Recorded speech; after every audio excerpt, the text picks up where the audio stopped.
أعوذ بالله من الشيطان الرجيم. بسم الله الرحمن الرحيم.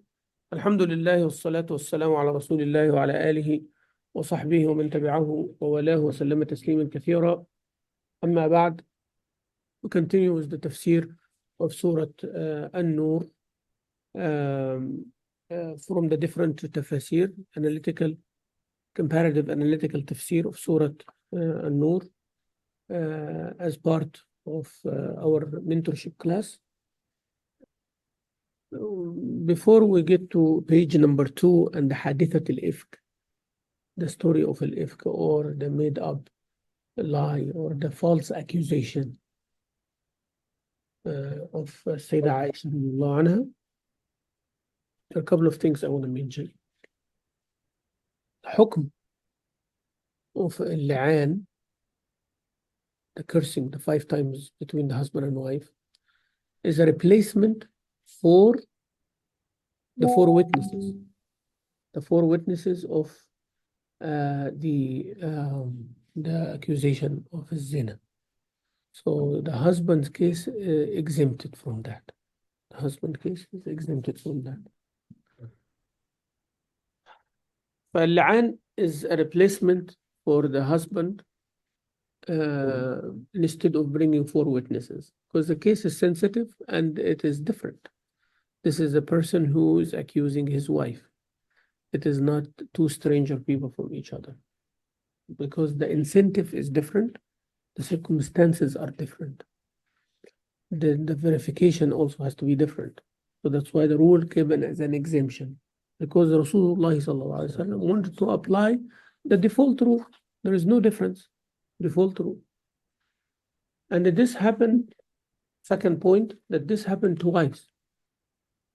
This happened twice in the same week or the same month, the time of Rasulullah sallallahu alaihi wasallam.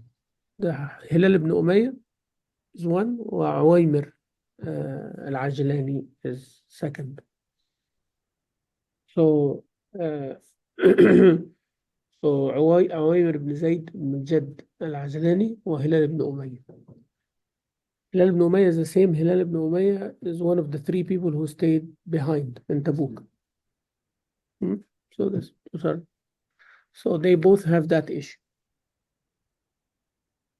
And Nabi Sallallahu Alaihi Wasallam said the ayah. So that's point number 2.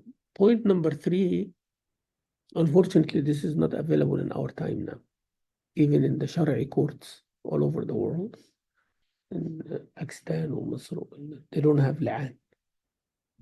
They make the case of zina, accusation of zina. Husband accuses his wife, and then, if it is proven through the regular procedure or whatever, if you have videos, if you have witnesses, if you have everything, and it's up to the court, the judge, that he rules based on this. What is the ruling? The ruling is more of the civil rights, not to stoning or do anything like that. So they will do what li'an leads to, but they will not follow the procedure of li'an. You get the idea? So there is 2 things, procedure and result. The procedure is 5 oaths, right? So they eliminated that. They don't do that in the court. Okay? Now, what is the result? That the separation happens. The wife does not get any nafaqa, anything like that. And the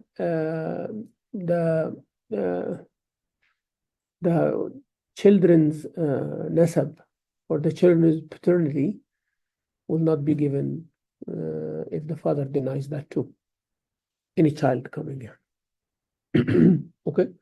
Or if he accuses retroactive, this son is not mine. That's an accusation also of that.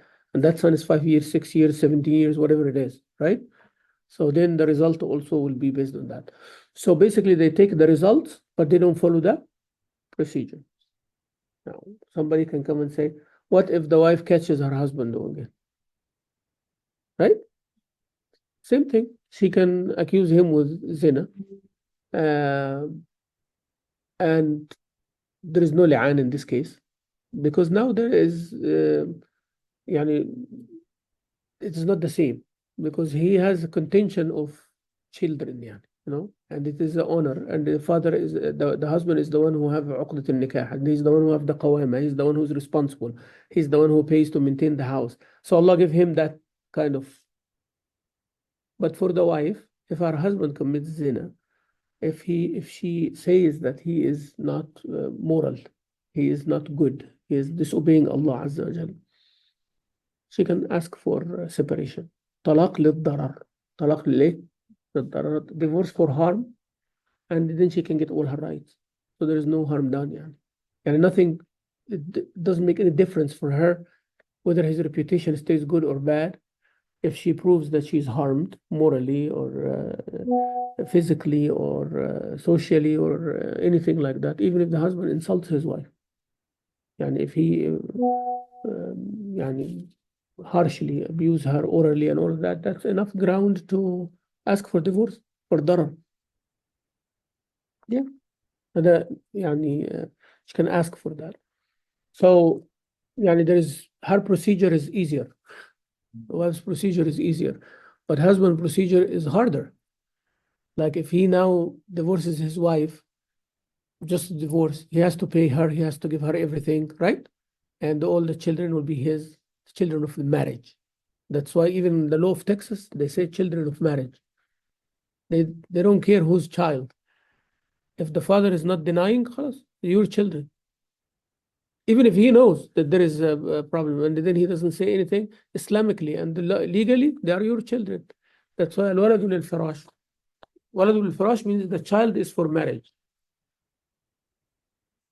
Why? Because Islam wants everything to continue as a family, as everything. Not everybody can deny and they can dispute it. They can do. And that's why this DNA thing is creating huge problems everywhere. Everybody wants to do a paternity test. So the trust even that was there, everybody wants to make sure that they are trusted. It becomes like that. So if we advise everybody, if you don't have any to do that, don't. You don't have probable cause, like something like solid for you, really, don't do it, right? Because, regardless, whatever the result, خلاص, continue. Unless you have something like solid. But it's just not, just in case. I just want to make sure that, be careful of that. Okay, this is that. Also, another point, I thought about it, I wanted to mention. Accusation of zina is one of two things. It's either you are accusing based on a solid ground, or a person is accusing as a lie, which will relate to hadithat al-ifk. We will take this as a segue to the next one, right?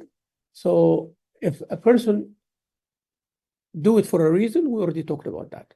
And a person already knows that his wife is doing that or her husband is doing that. And somebody accusing somebody of zina, you better be sure. You better follow the procedure, right?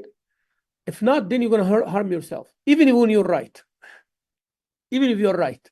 You saw somebody committing zina, but you are not one of 4 people, you're going to hurt yourself. This is not a joke, okay?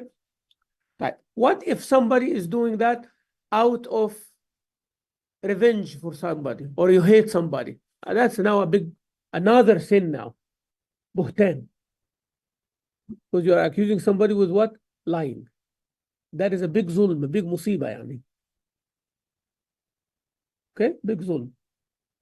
Even 4 witnesses can come and they can prove someone that he might be stoned or he might be flogged. He'll die as a shaheed, and these people will have that blood on them or that zulm on them until the day of judgment. There is no way out of it. But that's also a bigger crime, right? It's not a joke also that 4 people can come and say, you know what, let's get this guy, or let's get this woman. Huh? And people now do these things, not necessarily for stoning or flogging, but they do it for scandal. They'll come, they'll agree, and they will make sure their story matches, right? The story match. And then they will get that person to do that. But now the musibah is that you're dealing with Allah now straight.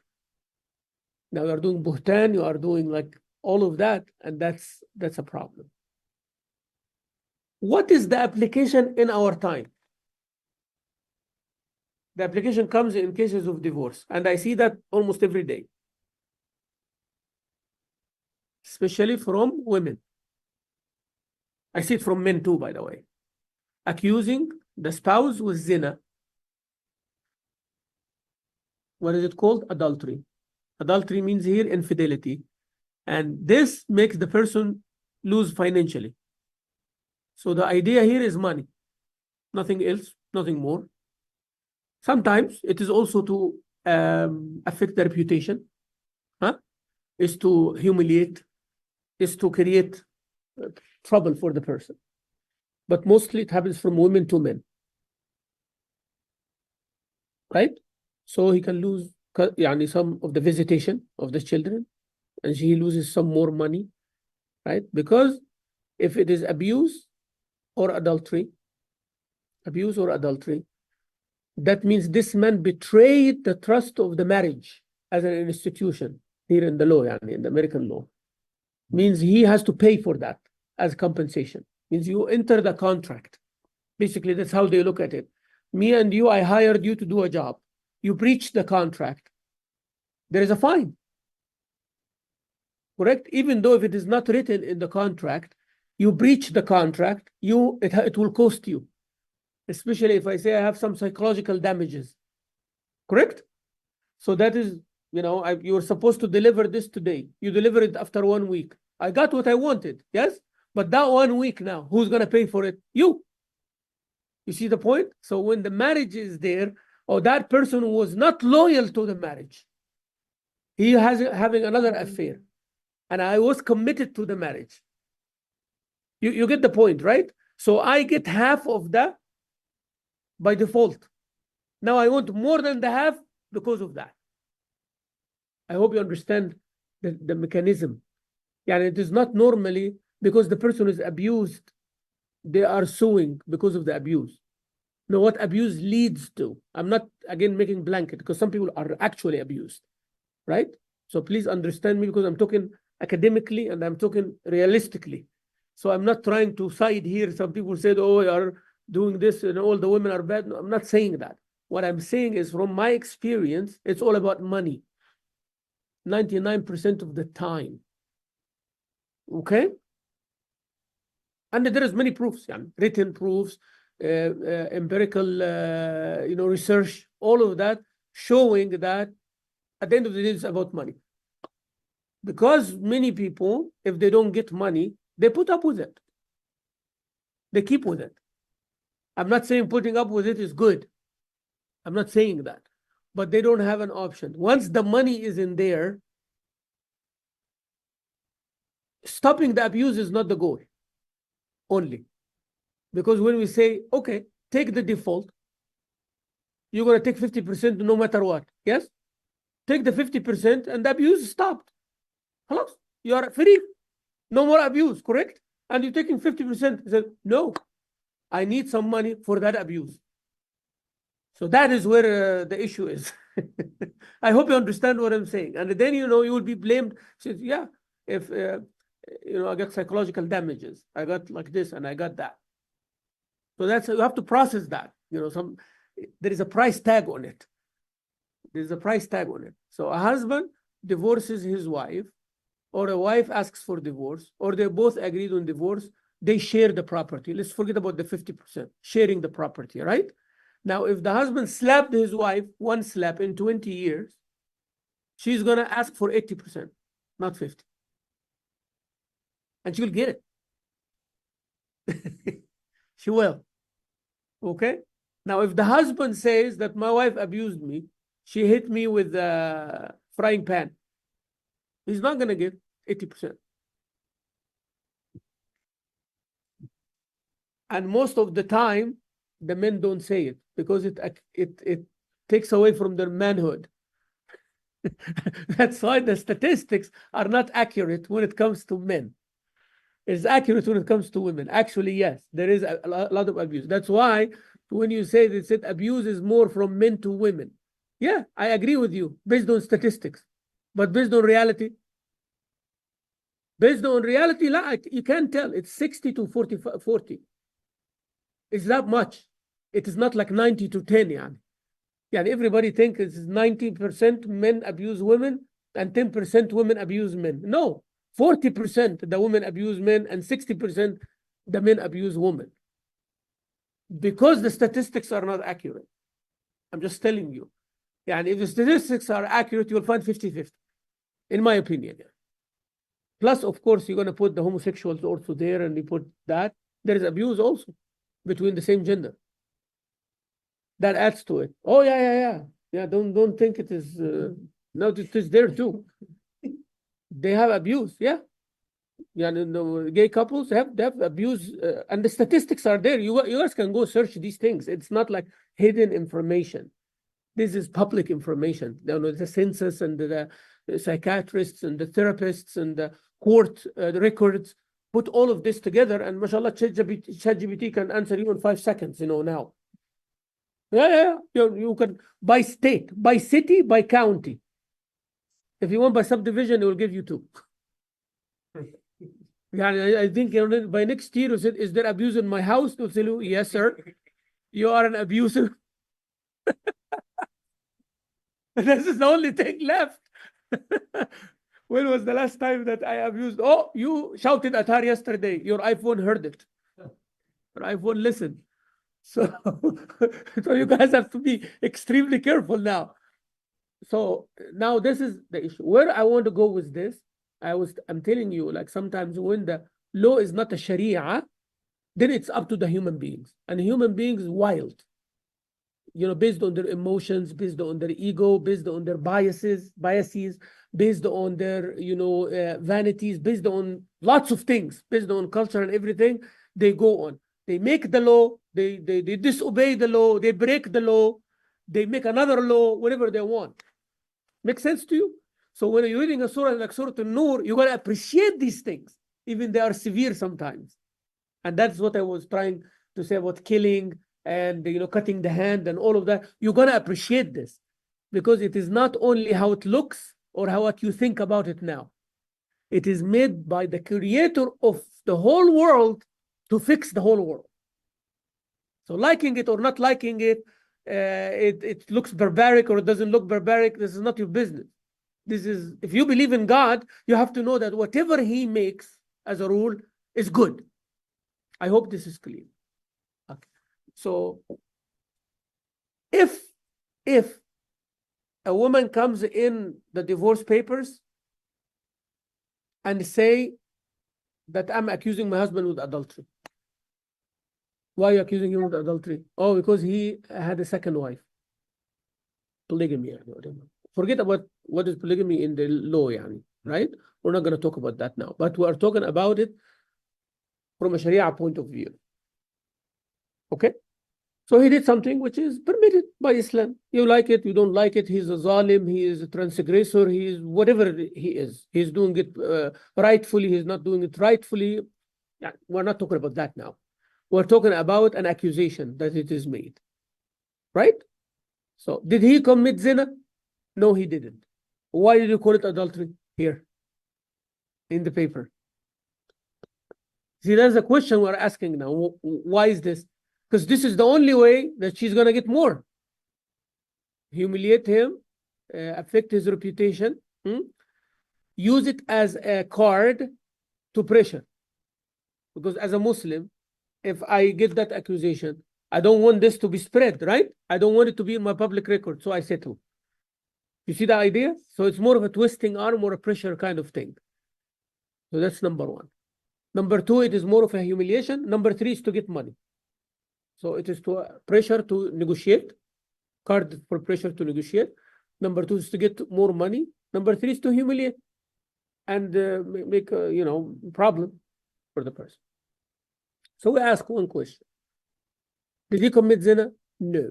So that means your accusation of zina is buhtan, qadhf. Means you are from fasiqin and you should be flogged 80 times.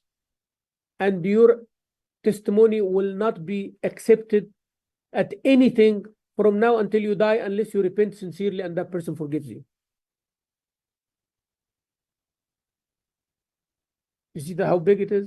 All of these are rules that would not apply in our life, but they are there. That only if you accuse, but you know he did not do it. That's a lie, right? Right? If you believe that he committed zina, then that is the case. If you believe that he committed zina, you prove it. You could not prove it, means you are like that, what I just said. Or you believe that that marriage is zina. If you believe that that marriage is zina, that's kufr. See the difference? That's a big one. So you're saying that this person committed zina. One of two cases. Either you can prove it or you cannot prove it. You can prove it, okay, prove it. Then you get your rights. You commit zina, then you can get divorced for harm, you can get all your rights, no problem. Okay? You cannot prove it, you are from fasiqeen, you cannot be accepted, you will be flogged 80 times. Khalas? That is one. Now, you are saying that a second marriage, Islamically, it's illegal, yes. It is illegal, against the law. That's all right, I agree. Okay? Fine. Is this Islamic or not Islamic? No, it is zina. This is committed zina. And by the way, don't think I'm exaggerating. There are women in our society, they will never recognize this as a marriage.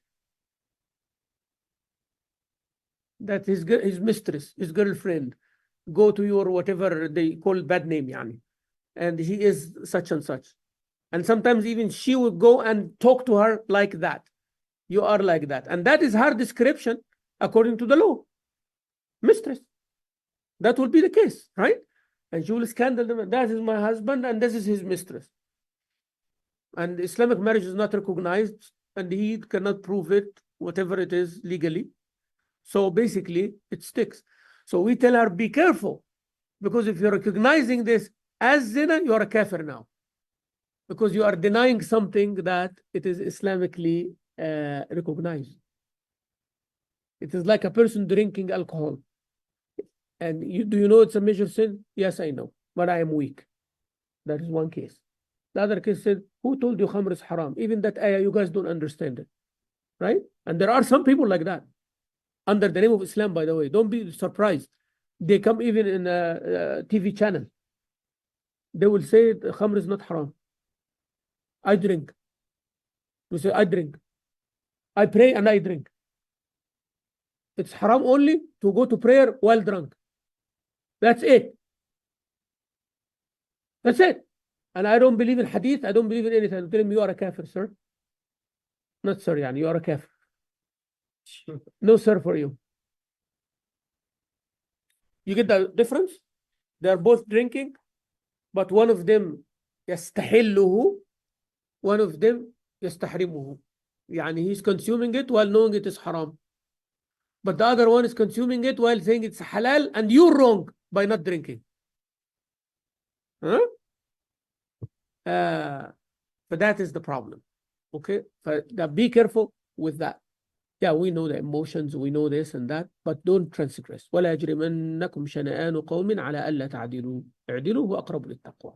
Not because you hate someone or somebody hurt your feelings or somebody did something, then you become unjust to them. No. You become just to them. Even if they hurt your feelings, even if they transgressed you on one thing, it does not mean you transgress them on another. Don't do that. Okay? So this is not the case. Yes? Why is the husband making zina and she cannot prove it? The Sharia, are they still required to separate to divorce each other? Yeah, she can ask for khula and she can go, even though she cannot prove it. Even if the husband cannot prove it, the only thing is li'an. If he goes to the court and there is no proof, they will throw him away, you know. They will tell him, get out.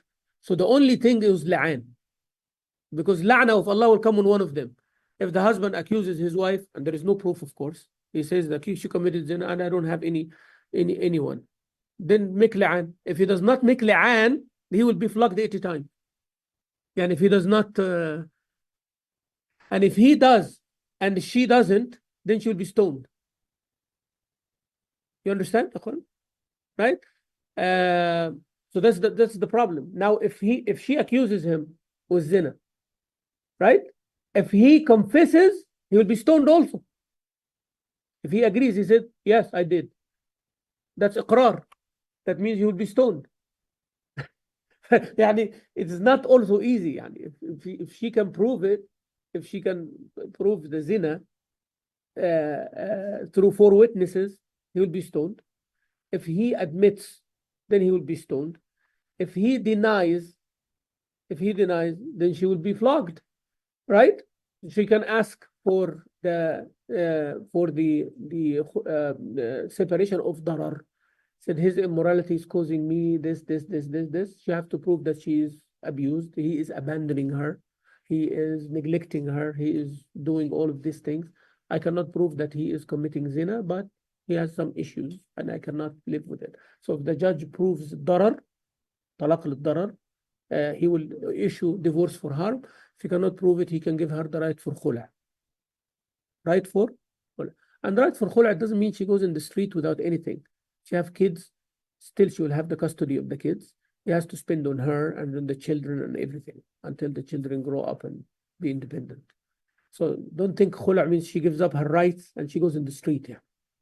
No, she only gives up the muakhar and the nafaq. That's it. But if she doesn't have children, then yes, there is a problem, right? That she has to go find out another husband. She has to get married. Allah make a ways out for her. And we are talking now also about an ideal society, a jama'ah, يعني, that they have the zakah money, they help the one who is in need and all of that. But now in America and all of this, it becomes very complicated. Very complicated. That's why when we do khula' cases or divorce for harm cases, we try to make agreements. We try to mediate and make agreements. Anything by agreement, it becomes shari'i, without forcing. Yeah. Tell the husband, okay, she wants khula', but you cannot let her. She's the mother of your children. The children are grown up, all of them, or they don't have children. Well, just give her something, give her half of the muakhar, even though she's the one asking, yeah, right? Leave this car for her, leave this thing for her, keep her in the insurance for another year. We try to make this agreement because we are in a society that there is no takaful, there is no social care يعني, about each other financially. But if you are in a mujtama' Islami, this should not be the case. A woman finish her iddah and another man will marry her. She will be in somebody else's care, right? Or her children, if they are older, they will take care of her, correct? Or if she have younger children, he will take care of her. So she's not lost, يعني. And if she does not have any children, of course, she will be easily married. You get the idea? But when you are in a Muslim society, then we don't have those issues. Those issues come when we are in a society like this one. Right? طبعا we can talk about this forever, but those are issues I wanted to mention about al-li'an. طيب. Now,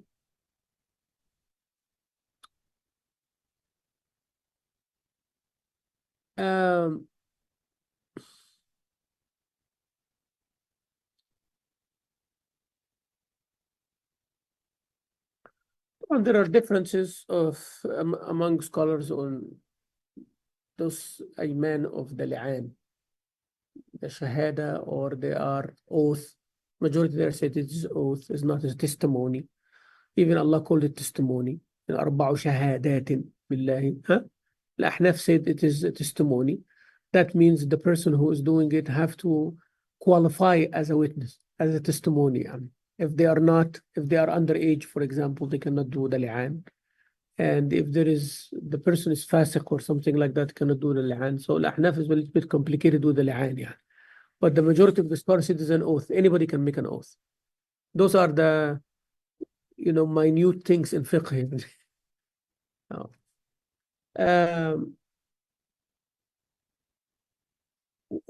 يعني اللعان طبعا we don't have slavery now.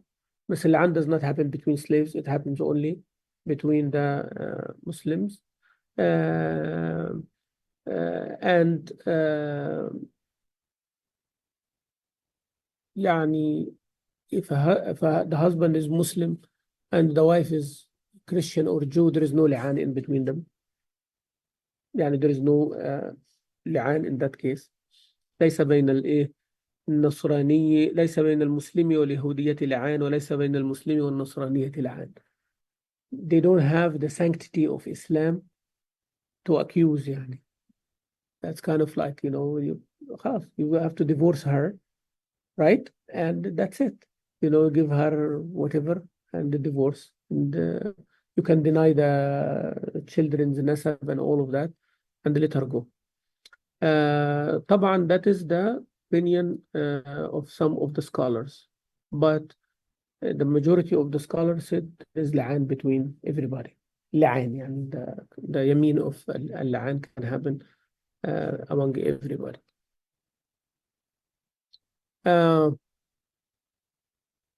طيب, what if the person is deaf and mute and he cannot speak? How are they going to make لعان? By sign language. Yeah, that's all right too. That's accepted as well. Because طبعا يعني some of the scholars said shahada here is not accepted because he does not fulfill the quality of shahada. Shahada you have to express exactly and describe, right? And that's why, you know, Al-Ahnaf said li'an is a shahada. So according to them, a person who cannot speak cannot do li'an, right? But majority of the scholars said it's not shahada, it's an oath. And a person who is mute, he can divorce his wife by sign language. He can divorce his wife, you know, like if he tells his wife, no more, خلاص, that's no more. You know, if you ask him, what does that mean? He said, me and her married, no more, خلاص. That will be a mean talaq, because that is his way of expressing.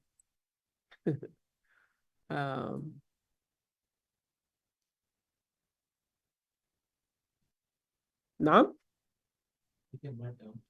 we can write down, yes. If he cannot write, then there's another problem. يعني. طيب, now we have the story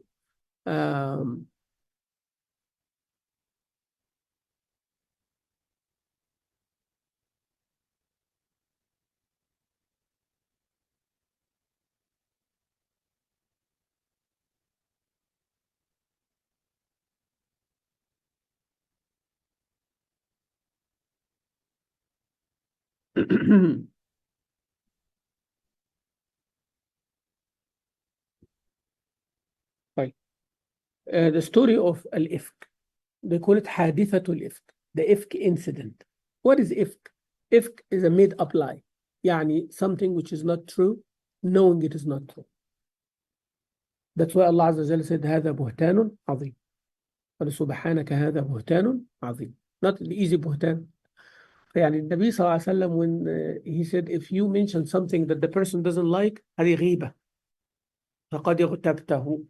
So he said, you know, do not mention your brother with something that he does not like in his absence.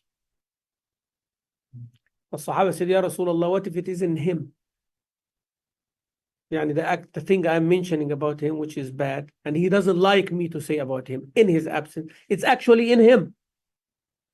You see, like you are saying, oh, that person is such and such. He is actually such and such. The Prophet said, still don't say it in his absence. He said, فَقَدْ اغْتَبْتَهُ. يعني you actually did غيبة to him, even if it isn't him. But what if it's not him? قال فَقَدْ بَهَتَّهُ. بهتان. If it is not in him, it's بهتان, lying, right? والبهتان هذا أمر كبير جدا. It is a bigger problem because you are lying. And now if you add to that the oath, يحلفون على الكذب وهم يعلمون, that's hypocrisy now. A person becomes a munafiq. Because, you know, so ghiba, if it is in him, but he doesn't like it. Buhtan, if it is not in him, right? And nifaq, if you make oath on it. ويمين غموس أيضا. There is no tawbah from it. I mean, there is no expiation for it because it put the person to hellfire والعياذ بالله. يعني if you make an oath about something to do in the future or not to do in the future and you broke the oath, you feed 10 miskin, you give clothing to 10 miskin, free a slave, or you fast 3 days if you cannot, right? That's expiation for the future oath. By Allah, I'm not going to do that. Then you did. By Allah, I will do that. And you didn't. On that day, like you said, tomorrow, I will do such and such. And in Islam, Allah make it easy. Even Rasulullah make it easy. If you make an oath on something and you find that there is something better, break your oath and seek forgiveness and expiate. من حلف على يمين فوجد خيرا منها فليحنث وليكفر عن يمينه وليفعل ما هو خير أو كما قال صلى الله عليه وسلم. يعني whoever make oath on a يمين, يعني oath on something that he found it is more pious and righteous to do the opposite, let him alhamdulillah alhamdulillah let him break the oath, do whatever is better and expiate for it. Yes. So Rasul ordered us to do it. That is if you make. Now, if you make oath about something in the past but you're not sure, هذا يمين لغو. Person, coming, said, "Oh, Sheikh Mamdouh is here." يا أخي, this is not Sheikh Mamdouh. Wallahi, it is him. It's his car. You made an oath, right? But then somebody else come out of the car. So that's not يمين منعقدة or يمين غموس. You made oath. You're wrong to rush in an oath without being sure. But that's called لغو يعني. لا يؤاخذكم الله باللغو في أيمانكم. This is not, you're not sure. You just did it based on what you thought, right? Somebody looked like him, the car looked identical like him. Sometimes we make these mistakes, right? يعني sometimes we make those assumptions and the wrong assumptions. Now the problem is that you put the oath on it. Or you said, والله أنا عملت كده, and then somebody remind you, said, يا أخي, you're confusing two incidents together. I'm sure this happened to all of us يعني. Right? So أنا فاكر يا آدم, I gave you that book يا أخي last week. He said, yeah, Sheikh, you didn't. He said, والله I gave it to you. You see, I'm making oath on it. He said, yeah, Sheikh, the last week you give me the notebook. But the week before is the one that you give me the book. Remember when that I said, لا حول ولا قوة إلا بالله. Yes, يا أخي, you're right. But now I made oath on what? On something wrong. But was it my intention though? I was in my head 100% sure, right? But I was proving wrong. هذا يمين لغو. هذا يمين إيه؟ لغو. Opposite of it is when I am sure I didn't, but I'm saying I did with the oath. That is the hypocrisy. يحلفون على الكذب وهم يعلمون. هذا اسمه يمين غموس. غموس means تغمس صاحبها في النار. غموس يعني dipping someone in water. Like when you dip someone. For that يمين غموس means it puts the person in hellfire like that. Only thing is to repent to Allah and fix if there is a problem يعني that happens. فهذا ما فعله المنافقين في غزوة بني المصطلق. غزوة بني المصطلق. ده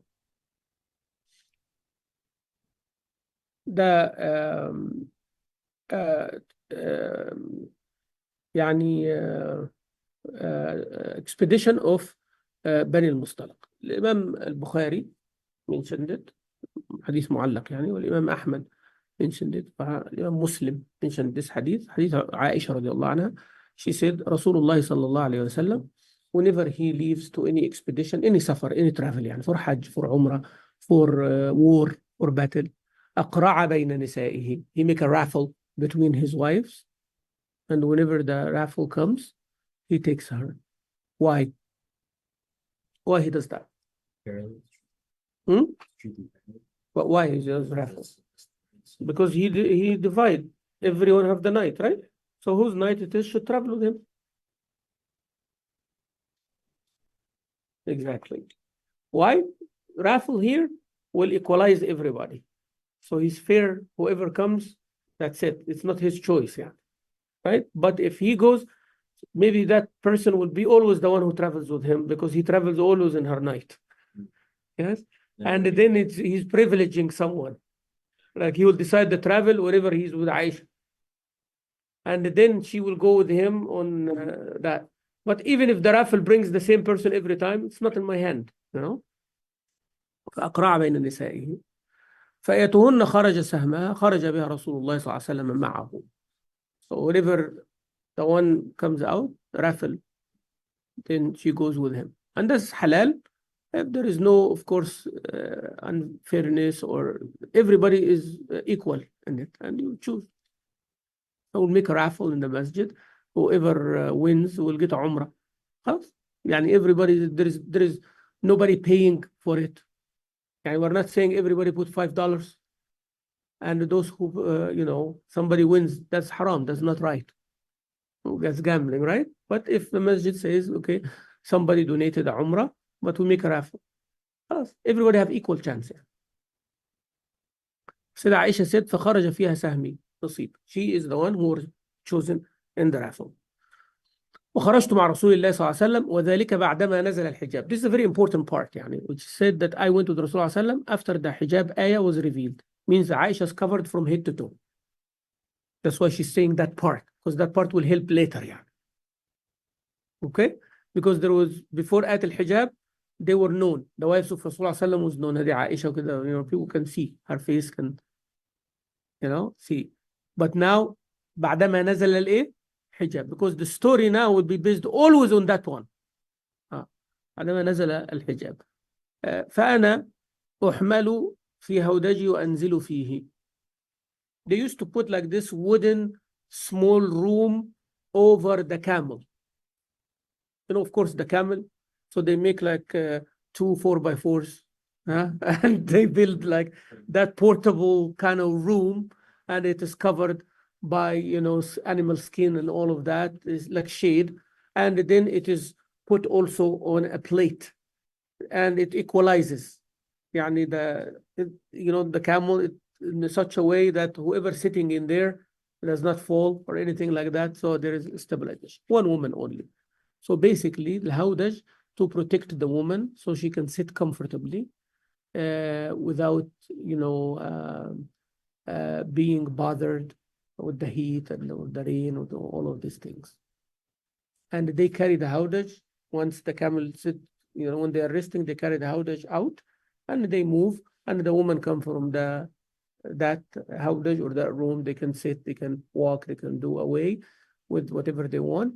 And then before they, the man said, we are going to leave, right? So everyone goes to her hawdaj, and then they come and carry it, and they put it where? Over.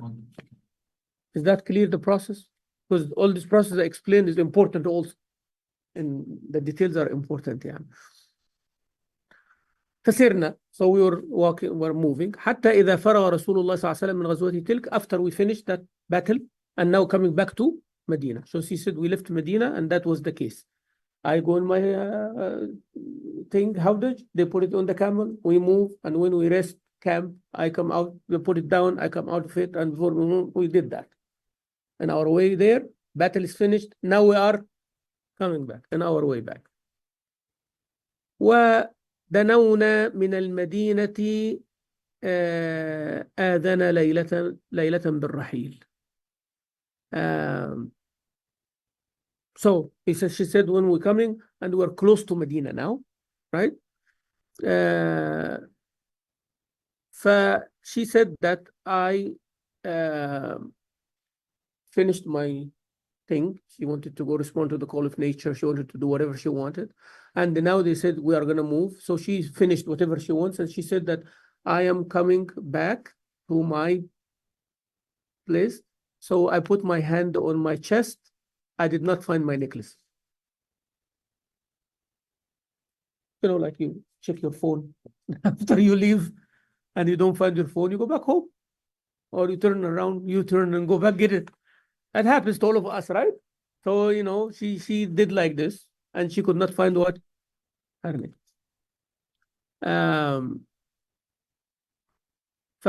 She said that it was a precious necklace. Yani. She said it was a Yemeni necklace, very nicely made, right? So I missed it. فرجعت فالتمست عقدي. So she went back where she was.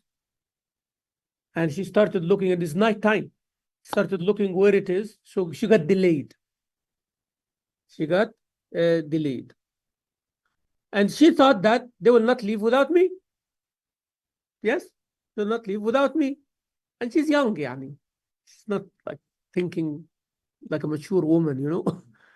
So she said that the people who carry my howdaj, they came and carried it, put it on the camel. So they did not see the difference, yani. She said, because I was light. She was light. She was not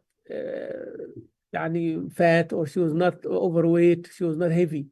So people will not find the difference. And when 2 people or 4 people carrying it, they don't see any difference, right? And they don't talk to women. That also we have to understand, right? So they carried it, put it on the howdaj, and they said, okay, everybody's good. Yeah, let's move. Well, there is a guy who says, we're going to leave. And there is someone who says, we are ready. Tamam, everybody good? Let's move. And there is a guy who stays behind the army in case somebody missed something, somebody lost, something like that. So he waits until the army leaves, couple of hours, and then he moves after them in case someone lost someone like that. And that person was Safwan ibn Mu'attal. You understand the process? You have to understand the logistics. Rasul Sallallahu is in the front, right? And now Aisha radiallahu anha is in the front, right? But she was behind all the way. And now she went all the way to the front. Okay? And all the people in the front would be first, right? So she went to the front and they thought that she's there. But now she went back for her necklace. She went all the distance back. And now everybody said, okay, last person is ready, let's go. Now who is remaining behind? Aisha, and the person whose job is to figure out if there is anything, and if nothing, he moves. That means everybody's safe and they are behind. And of course, there are people who are scouts ahead of the army. They go and come back and come back, make sure that the road is safe. Subhanallah, it was not like people who don't know what they're doing. That was very organized. Logistics, and they're like, people who see the protection, and people that far on the right, that far on the left, that far behind, that far ahead, So when the army is moving, because any wrong step can cost lives. Because, the larger the number moving, the bigger the problem. You understand? So larger number is bigger problem. Yeah. So she said that that's what happened. And she said that the people at that time, not only me, but all the women were light. She said, كنا يأكلنا العلقة. Yani we used to eat like little food, not like later people eat a lot of food.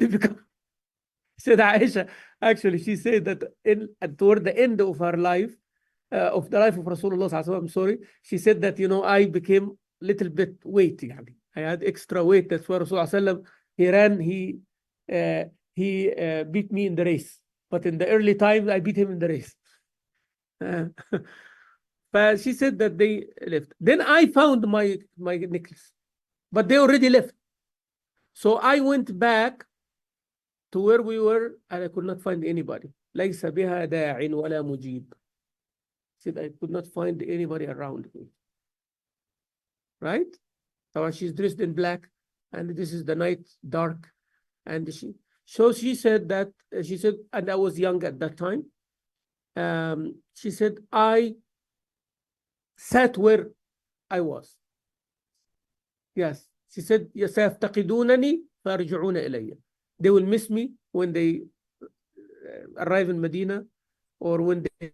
So she said that they will miss me. Rasulullah will ask about her. Somebody will, do the count or something like that. So she sat, and she said that's exactly what happened. Then she said that Safwan ibn Mu'attal is the one who is seeing anybody lost the baggage, anybody lost anything. So he saw me as dark shape. Right? He said, La hawla wa la quwwata illa billah. Or he said something. So, and to make sure that she's there. So she was quiet. She did not reply or anything like that. So she said, Wallahi, he was a very polite man. He never talked to me. He never said anything except that he made the zikr of Allah Azza wa Jal, and he put his camel down in front of her and he moved away. طبعا he does not have a camel prepared for her, for a woman. It's his camel only to put all the stuff on it, missed luggage, anything like that, lost and found, right? And he's making campsite, make sure that the campsite is clear. All right? After everybody left, because people are there and this grabbing and all of that, people can miss stuff. And it is very hard also to find stuff. But after they all move, it's easy for you to come and do what? To check, last check. So he found her. He did not know who she is. يعني ما يعرفش مين. He did not ask her, who are you, or this or that. He doesn't know.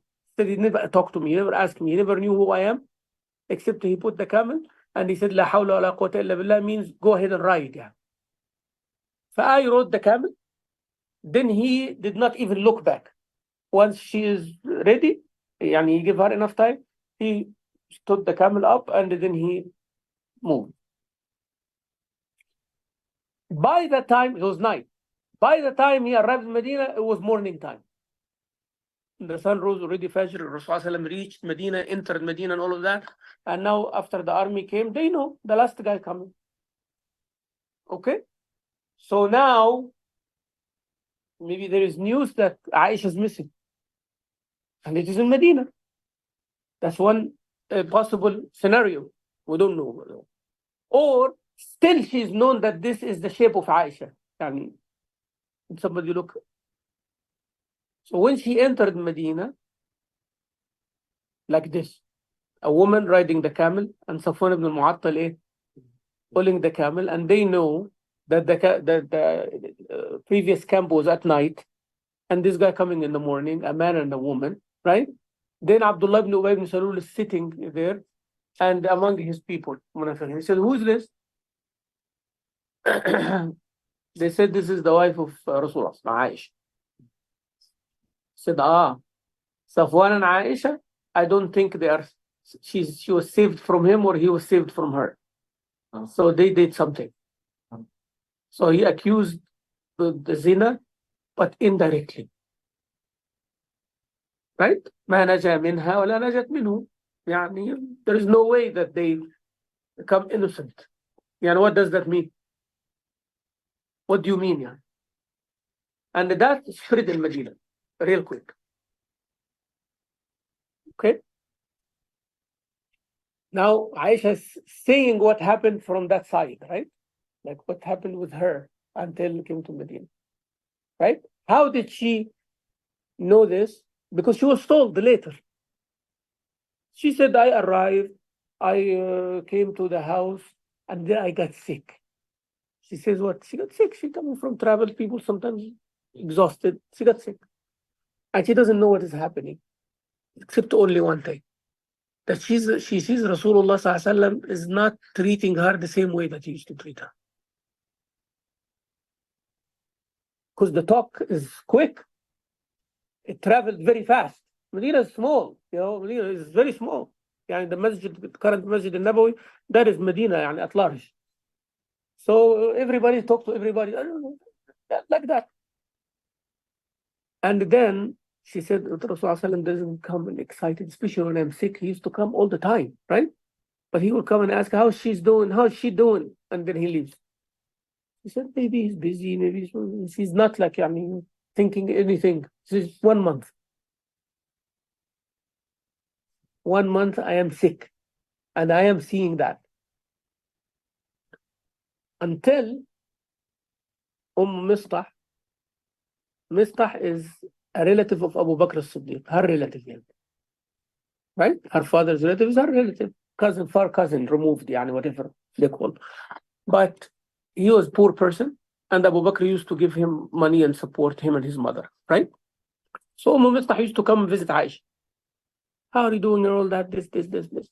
So when she is, leaving, she tripped on her own clothes. Mistah, sometimes when your clothes are long, you step on it, you are about to fall. Yeah? So that happened to her. She said, Ta'isa Mistah. May Mistah be punished. The Arab used to, say words like that, So she make dua against her son. Right? Jahili used to do that. But in Islam, you shouldn't do that. Aisha told her why. Why you are making dua against your son and he's a pious, righteous man. Huh? Mistah is a pious, righteous man. He fought with Rasulullah in Badr and all of this. She told her, you don't know what's going on? So what's going on? She told her what happened. And my son Mistah is among those who talk bad about you. You understand? So Mistah ibn Uthatha is among the people from Sahaba who made the mistake and carried the news without verification. So someone made the accusation, someone carried the news, the accusation, and started spreading it. And some people said that's haram, you cannot do that. And some people were quiet. You see the categories? Those who were quiet did not say anything. And those who stood against it said, it's the wife of Rasulullah, haram, you cannot do that, like Abu Ayyub al-Ansari.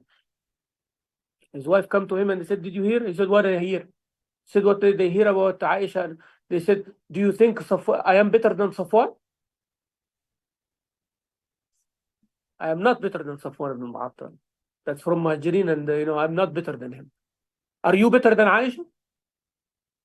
She said, no. She said, this is the wife of Rasulullah, she's better than you. Would you do that to me? Would you betray me like this? She said, yes. He said, if you, who are less than Aisha, cannot do, and I am less than Safwan, and I cannot do, so why you are talking about them? So you cannot talk about this. And he was like, very firm. That's why Allah Azza wa Jalla said, you should have said what he said. لولا إذ سمعتموه قلتم ما يكون لنا أن نتكلم بهذا سبحانك هذا بهتان عظيم. That's the قول of Abu Ayyub al-Ansari. That's the statement of Abu Ayyub al-Ansari. سبحانك هذا بهتان عظيم. No. There is no way in the world that the wife of Rasulullah can do that. There is no. I doubt myself, but not her. That's a category. And another category who was kind of don't know what to do. Like Rasulullah himself. Rasulullah is not doubting Aisha. Rasulullah sallallahu alaihi wasallam cannot prove otherwise. And there is no wahi. His way is wahi. And the wahi is delayed. So there is a mushkil now. you understand his situation? You get his idea, like, his fastest way of verification. Allah tell him, she didn't do it. Rasulullah will come and say, she didn't do it. Yallah, that's it. But his test, that Allah did not tell him that. How would he feel now? Actually, more than everybody else. It's like scared. It's scary. It's a test. Abu Bakr, for the pain of Rasulullah, he's against his daughter even. I want you to understand that level of connection. And Rasulullah connected with Allah straight. Yet he doesn't know. The others, they trust. They are a third party, far. This is Rasulullah, this is the wife of Rasulullah. We cannot accuse. It's much easier for them to do that. You understand? The other ones, it's easier for them to accuse because their iman is down. But that one does not have iman, it's easy to accuse. This one have high iman, it's easy for them to deny. Okay? But the one that his method of verification is wahi. And there is no wahi. What is that now? Yani Jibreel can come and say, she did? Or Allah Azza wa Jal is angry, he is not giving me wahi, or what? Abu Bakr is seeing the pain of Rasulullah. Of course, Rasulullah is more important to me than myself and my wife and my daughter and my everything. So, she comes, Nabi Sallallahu Alaihi Wasallam, now she goes to him and says, what is happening? All of this happening while I'm sick here and all of that, her sickness increased. So she said, Ya Rasulullah, this Rasulullah didn't answer. That makes it even what? Hard for her. She was expecting that he would say, no, I believe in you, and all of that. Yeah? She didn't say anything. She said, okay, if this is the case, please excuse me, I need to go get treated at my parents' house. He said, okay. That even made it harder on her. Because in that case, she's expecting him to take her and say, no problem, don't worry, I'm beside you. But he said, all right. And she goes there, and her father and her mother, they're telling her, if you did anything wrong, tell us. She said, Wallahi, Allah knows I'm innocent. If I tell you I did something I didn't do, you will believe me. And if I tell you the truth, you don't believe me. What should I do? I will say nothing except what the pious man says. She said, and I forgot the name Yaqub. She said, I wanted to quote Yaqub alayhi salam, but I forgot his name. I said, it is like the pious righteous man said, فَصَبْرٌ جَمِيلٌ وَاللَّهُ الْمُسْتَعَانُ عَلَى مَا تَصِفُونَ. صَبْرٌ جَمِيلٌ. What does صَبْرٌ جَميل means? What does beautiful patience mean? صَبْرٌ لَا شَكْوَى مَعَهُ. You patient and you do not complain. You know, if you are patient and when somebody says, how it's going, say, Allah, adina sabrin wa khalas. That's not sabrun jamil. That is patience, but not jamil. The minute you complain about your status to people, you are not sabr anymore. Because sabr means you don't complain to people. That's sabr jamil. وصراح جميل, طلاق جميل, لا ملامة بعده. No pointing fingers after it. Allah described talaq as what is jamil. وهجر jamil, same thing. Yani when people desert each other, they don't blame each other for anything. They don't talk. Right? So anyways, that's what happened. And now the situation. She said, lots of people did. And she said, I cannot forget the behavior or the decision that Zainab, the wife of Rasulullah, her competition, yani, behaved at that time. She was the one who's expected to say about me the most. But she said her iman prevented her. You know, the competition of Aisha was Zainab because she was yani, the most beautiful and competitive wives among Rasulullah wives, Zainab, Safiya, Aisha. Aisha is the top because each one of them was married before, yani, right? But Aisha, no. Aisha is the youngest, the favorite of Rasulullah. But they are her competition. But Zainab more. Why? Because Zainab is Qurashiyya, from Quraysh. And she's the closer relative to Rasulullah.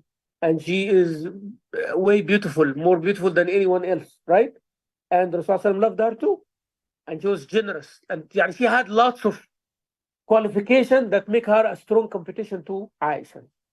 Yet, she did not say a word about Aisha in this fitna. When Rasulullah asked her, she said, what do you think about Aisha? She said, Wallahi ya Rasulullah, ma alimtu alayha illa khayr. She said, I don't know about her except all good. See? She could have said, oh, she's like this, she's like that. And he asked Ali ibn Abi Talib. Ali did not say anything. He said, Ya Rasulullah, النساء كثير. And there are lots of women. And if you divorce her or not divorce her or whatever, there are lots of other women. I don't worry yourself much about. And that she didn't like. Yeah. And that later on also they put together, you know. So there was issues, yeah. So that's the reply. He asked one of the servants. He said, Ya Rasulullah, Aisha is very innocent, right? To the point, I don't know anything wrong about her. She's so sweet, she's so innocent, she's so good. Except one thing only, that she will make the dough, ajin yani, and she will sleep while she is doing it, so the goat comes and eats it. That's the only thing that I can, you know, talk about her, criticize. Yani she is not that, you know, alert when it comes to the chores at the house, you know. Other than that, her reputation and honor. So Abdullah ibn Salul said, some people like Mistah ibn Usasa, the sister of Zainab bint Jahsh, Hamna bint Jahsh, she also participated in accusing Aisha. For her sister. Yani her sister didn't say anything. But she would come and tell her sister, you see what Aisha did? Like that. So now she is also reported that she talked about Aisha. ومصطح ibn Usasa talked about Aisha and few others. So when the innocents came, all of those were flogged 80 times. Hamna bint Jahsh ومصطح ibn Usasa, all of those were flogged 80 times. And the Rasulullah sallallahu alaihi wasallam did not touch Abdullah ibn Ubay ibn Salul, even though he's the one who started it all. Because it will be a big fitna if he kills, because he was supposed to be executed, not only 80 times, because he caused a big fitna. But now if he does that, then there is a bigger problem. The Rasulullah killing his companions and all of that. So he let him. That's why Allah said, وَالَّذِي تَوَلَّى كِبْرَهُ مِنْهُمْ لَهُ عَذَابٌ أَلِيمٌ. He will be punished severely in Yawm al-Qiyamah. The one who caused all of this. He's the reason. The Sahaba, once they flogged 80 times, they are cleansed from it. That's it. Allah Azza wa Jal forgives. Sahaba is different. Fine. What happened with all of this? Nabi Sallallahu Alaihi Wasallam is in pain. So he went to the minbar in the masjid and he called everybody. And then he said, من يعذرني في رجل بلغ أذاه أهلي. Who is going to help me against a person that his harm reached to my honor, to my room, to my wife? Sahaba sitting and they see Rasulullah is in pain for that. So who can help me in this? I don't know what to do now. Comes Sa'ad ibn Mu'adh. There is Sa'ad ibn Mu'adh, there is Sa'ad ibn Ubadah.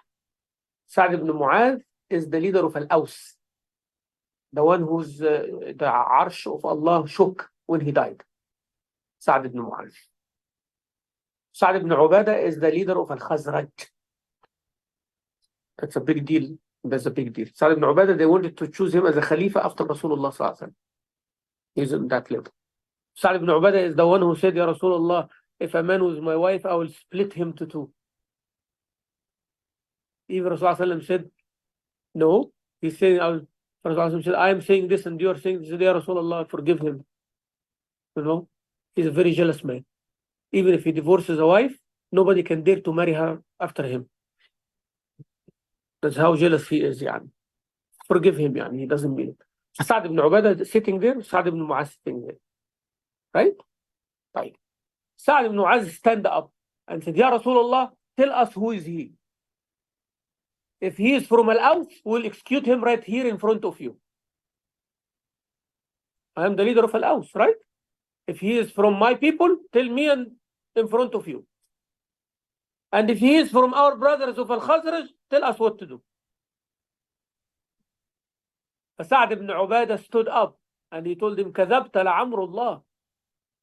That is a lie. Not a lie means you're lying.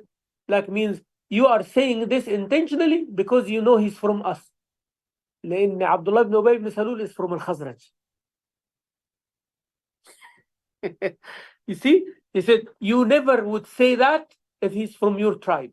But since you know he's from my tribe, you are saying that we'll execute and tell us what to do. So now what? The two Sa'ad has a tribal clash now. So stood Usayd ibn Hudayr, who is from Al-Aws, and another big huge name, Usayd ibn Hudayr. He told him, كَذَبْتَ لَعَمْرُ اللَّهِ. No, by Allah, this is not what he means. We mean it, truly. And now, more people get involved. But Rasul said, that's not what I brought you for. Khalas, leave. Now the Jahiliyyah will come out. That's not what I brought you here for. Brought you to help me. Now you're going to make it a personal thing against you? Leave it. If they sat wisely, Abdullah ibn Ubay ibn Salul would have been executed. But they didn't. SubhanAllah, the qadr of Allah Azza wa Jalla. But Nabi Sallallahu Alaihi Wasallam stayed with his pain like this until Jibreel alayhi salam comes with this 10 ayat of page number 2. Nabi Sallallahu Alaihi Wasallam could not even wait. He went. Come on, I think the narration says that while he was at the house of Abu Bakr, the revelation came. Right? يعني I thought that it is before, but when Rasul sallallahu alaihi wasallam was at the house of Abu Bakr and telling her, Aisha, if you did anything wrong, this. Still, doing the same thing. But then the Rasul sallallahu alaihi wasallam, while he's sitting, she said that sweat started coming from him. Now we know that wahy is coming. And it is coming the hardest way. Rasul sallallahu alaihi wasallam said, when I hear the ringing of the bell in my ears, so that means Jibreel alayhi salam comes inside Rasulullah sallallahu alaihi wasallam. Yani, they unite. The angelic form and the human form unite together as the hardest way on Rasulullah sallallahu alaihi wasallam. The easiest way is when he talked to him like this. I come in the shape of a human being, but sometimes you give him the inspiration.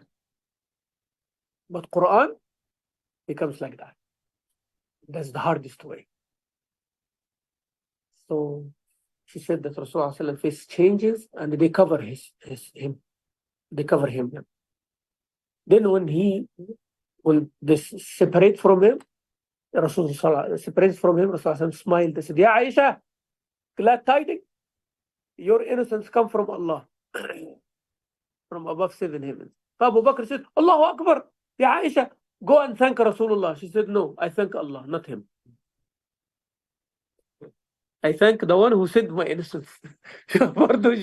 She stopped, But Abu Bakr means this is Rasulullah. And as a human being, he could not do much. And he's the messenger of Allah. And you have to understand his position here. Anything for him is very sensitive. Okay? He cannot judge, you cannot say anything without the permission of Allah. So when wahi comes, he follows. And Nabi Sallallahu Alaihi Wasallam follows. But she said, I thank Allah subhanahu wa ta'ala. Then the had of qadhf, the 80 flog, 80 lashes were applied to those, and that fitna cleansed the Muslims. Inshallah, before we go to page number 3, next time, I am going to mention some of the ahkam and some of the beneficial lessons for us in our time, and some also subtle things that the scholars mentioned in their tafsir about the story of Al-Ifk. Jazakumullah khairan, until I see you next time, inshallah. Sallallahu alaihi wasallam wa baraka ala sayyidina Muhammad walhamdulillahi rabbil alamin. Barakallahu feekum. Anybody have questions from the group?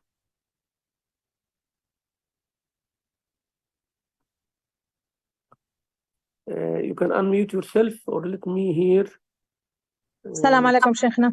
وعليكم السلام ورحمة الله. مرحبا. أهلا فيك. Regarding to اللعان, there is difference between the man and the woman.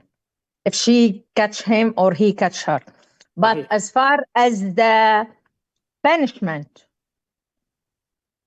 after the li'an, there is no No whipping or anything. لا ولا stoning. There is no whipping because they are both married, Mhm. right? They're both married. Right. Well, married person should be stoned. Stony. Yeah, except if he make إقرار. يعني if she said, yes, I did, then she would be stoned. Because he's accusing her. That is why, حكم العن, as I mentioned last time, if he made his 5 testimonies, like he said, by Allah she did, by Allah she did, by Allah she did, by Allah she did, and may the curse of Allah be upon me if I'm lying, right? Mhm. خلاص كده, he did his part now. Now he saved himself from being flogged 80 times. Because if he accuses his wife and he does not do this 5 times, he will be flogged 80 times. You get it? Now he saved himself from what? حد القذف. He saved himself from being punished for accusing without proof. Yes? Yes. Now, if she does not make the testimony, that means she agrees with him, she will be stoned. And she's married. Yes? She will be stoned. How she saves herself? That's why Allah said, وَيَدْرَأُ عَنْهَا الْعَذَابِ. يعني she will save herself from the punishment. أن تشهد 4 شهادات. So she believes by Allah, he is lying. By Allah, he's lying. By Allah, he's lying. By Allah, is lying. And may the ghadab and the anger of Allah be upon me if he is truthful. And after that, they have to be Now divorced. she saved herself from the stoning, and then the judge now separate them. They are not husband and wife anymore. They cannot come back to each other ever after that. And the husband, if she is pregnant, the husband can not claim the child. and then that's it. And they will stay with the la'na of Allah. One of them has the la'na of Allah Azza wa Jal.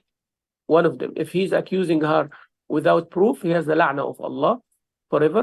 And if she is the one, then she will have the la'na of Allah forever. Now, if someone of them comes later and change, then he will be flogged 80 times, right? Or she will be stoned. But that stays forever also. جزاكم الله خير. وجزاكم الله خير. Assalamu alaikum, Sheikh. وعليكم السلام ورحمة الله. Okay, now he did the 4 testimonies, and he said the 5th one, the la'na will be on me if I'm lying. Okay. Yeah. I heard that he has to leave the city. Why? I heard that if this happens and she did her test, she did her oath too, and she said that the ghadab will be on me. La'na is worse than ghadab. The la'na of Allah is worse than ghadab of Allah, right? Mm-hmm. Okay, I heard that the man has to leave, or there was an incident where the man had to leave the city. لا As a والله أنا ما عرفت ذلك يعني. Maybe you are talking about the person that he accused her with. I don't know. I'm confused because I was maybe someone, or لا I لا. heard. I'll look at it. I'll look it for you, inshallah. I'll look for you, inshallah. Remind me next time, بإذن الله تعالى. Inshallah. Yeah, but no, they don't leave because they did not leave the city at the time of Rasulullah. The hadith actually say that she appeared to be pregnant later, and the Rasul Sallallahu Alaihi Wasallam said, if the kid comes looking like such and such and such and such, then he is the son of the husband, and if he comes look such and such and such, he's the son of someone else, right? And he looked like like the other guy, yes. Yeah. فالنبي صلى الله عليه وسلم قال يعني لولا كتاب من الله سبق لكان لي ما شاء. If it is not the order of Allah, I would have done something else. What does that mean? Means he applied the order of Allah, and both of them, they were in Medina. Yeah, they did not go anywhere. Oh, okay. Yeah, but then I will look for you, inshallah. Okay, and so after, although they found out that she was lying, they just kept it as it is because Yes, because she incurred the la'na of Allah. Actually, the hadith says that she said, I will not expose my family today. yeah. She was from a rich with a high status. As status said, I'm not gonna expose my family and scandal them and make them shameful for the rest of their life. No. لا أفضح قومي سائر اليوم فحلفت. So what we care about here is the procedure, and that's why procedure is respected in qada. يعني في القضاء you follow procedure, you follow the proofs, material proofs. You do not follow what you feel or what you know. I am a judge, and I come in the morning and I find 2 people committing adultery. I saw them with my eyes, right? As a judge, and I'm sitting in the court, and now somebody come and accuse them with adultery. If he does not have 3 witnesses with him, I'm gonna flog him 80 times, knowing that he is saying the truth, and I am the second witness actually. You see, so here you cannot say that where is your heart, where is this and that. In judgment, في القضاء ما فيش حاجة اسمها heart يعني. In ruling, you do not have to have that, because if you have that, that means تميل على طول. That means you are going to be siding somewhere, and this is not going to be fair. You know, so that's why even al-Qadi, he should not accept gifts from people in the community. He should not go to social events. He should not do lots of things that a common person would do. So for Qada, it's procedure. It is mostly procedure. It's not like what you feel about or what you think. Shaykh, حضرتك, you just said about this li'an, it's not applied for non-Muslim. لا هذا رأي الأحناف يعني. Okay. This is the opinion of Ahnaf, but not the opinion of the Jumhur يعني. The Jumhur said it's applying. Yeah, لأني I'll tell you why. لأن الأحناف يعتبرونها شهادة. They consider this 4 or 5 أيمان شهادة ليس يمين. It is not an oath. فعند الأحناف الشهادة لها شروط. فلا يجوز شهادة غير مسلم على مسلم. يعني الشهادة from the testimony of a non-Muslim over a Muslim does not count. they cannot make shahada here against each other. But that's why يعني. إنما the Jumhur says no, it is not shahada, it's ayman. They are oath, and everybody can make oath, Muslim or non-Muslim, against each other. يعني.